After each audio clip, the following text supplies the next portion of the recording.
The 10 with Mercy. Friends, welcome back to the 10th with Marcin. Today we are going to check out the best 10 orators in the world. So let's count together. Number 10. I have to thank you for this very great honor, and I do so with all my heart. I can only say that I am not much of a crusader, but at least I am not a Mohammedan. Chesterton was an English writer, philosopher, orator, theologian, and literary critic. He has been referred to as the Prince of Paradox. Time magazine observed of his writing style. Whenever possible, Chesterton made his points with popular sayings, proverbs, allegories, first carefully turning them inside out. Number 9. These broad fields now reposing from the labors of the waning year. Edward Everett. Edward Everett was an American politician, pastor, educator, diplomat, and orator from Massachusetts.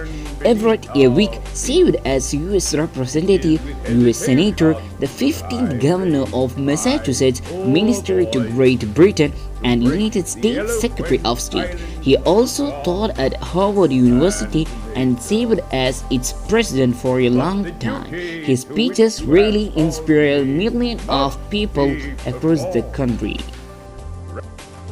Number 8. मग आमच्याकडे दाद मागण्यास या असा साळसूतपणाचा सल्ला त्यांना देण्यात येत असतो. अस्पृश्य वर्गात सामाजिक Dr. Bhimrao Ramji Ambedkar, also known as Baba Saheb Ambedkar, was an Indian jurist, economist, politician, and social reformer who inspired the Dalit Buddhist movement and campaigned against social discrimination towards the untouchables. He was independent India's first law and justice minister, the major architect of the Constitution of Great India. Number 7. Our economy is recovering. A decade of war is ending. A long campaign is now over. Barack Obama is an American politician and attorney who served as the 41st President of the United States from 2009 to 2017. A member of the Democratic Party, he was the first African American President of the United States. He previously served as a U.S. Senator from Illinois from 2005 to 2008 and an Illinois State Senator from 1997 to 2004. Number 6. Our fathers brought forth on this continent a new nation, conceived in liberty and dedicated to the proposition that all men are created equal. Abraham Lincoln. Lincoln was an American statesman and lawyer who served as the 16th President of the United States. Lincoln led the nation through its greatest moral, constitutional, and political crisis in the American Civil War. He preserved the Union, abolished slavery, strengthened the federal government, and modernized the U.S. economy from the top to bottom. As a final resting place. Number 5. We care not upon what line the battle is fought. If they say bimetallism is good, but that we cannot have it until other nations help us, William Jennings Bryan was an American orator and politician from Nebraska. Beginning in 1896, he emerged as a dominant force in the Democratic Party, running 3 times as the party's nominee for President of the United States in the 1896, 1900, and 1908 elections. He also served in the United States House of Representatives as and the United States Secretary of State under Woodrow Wilson. Just before his death, he gained national attention for attacking the teaching of evolution in the Scarf trial. Because of his faith in the wisdom of common people, he was often called the Great Commoner. Number 4. In an hour of change and challenge, in a decade of hope and fear, in an age of both knowledge and ignorance.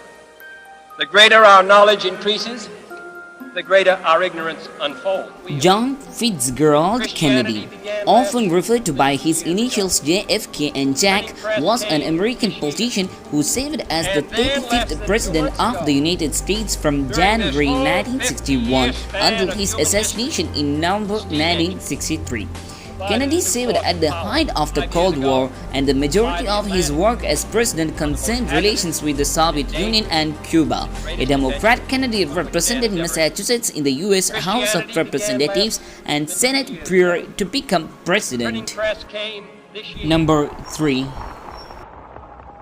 But we refuse to believe that the Bank of Justice is bankrupt.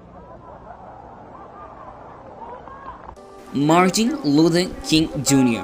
was an American Christian minister and activist who became the most visible spokesperson and leader in the civil rights movement from 1955 until his assassination in 1968. King is best known for advancing civil rights through nonviolence and civil disobedience, inspired by his Christian beliefs and the nonviolent activism of Mahatma Gandhi. On October 14, 1964, King won the Nobel Prize for combating racial inequality through nonviolent resistance. Number 2. For the first time in my life, and I suppose the first time in any colored man's life, I attended the reception of President Lincoln on the evening of the... Frederick Douglass was an American social reformer, abolitionist, orator, writer, and statesman. After escaping from slavery in Maryland, he became a national leader of the abolitionist movement in Massachusetts and New York, gaining known for his oratory and incisive anti-slavery writings. The whole world at the time found it hard to believe that such a great orator had once been a slave.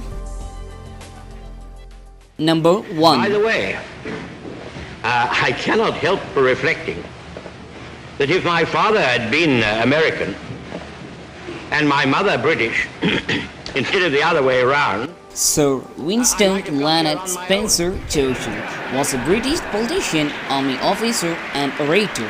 He was the Prime Minister of the United Kingdom from 1940 to 1945, when he led Britain to victory in the Second World War, and again from 1951 to 1955. Churchill represented 5 constituencies during his career as a Member of Parliament.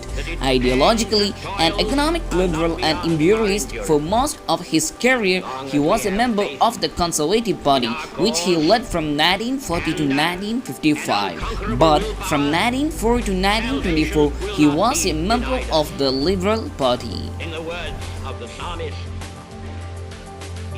Friends, hope you all liked the video very much. If so, please tap the like button and share the video. Also, don't forget to subscribe to the channel for more videos instantly. If you have any doubts, please contact us. Have a nice day.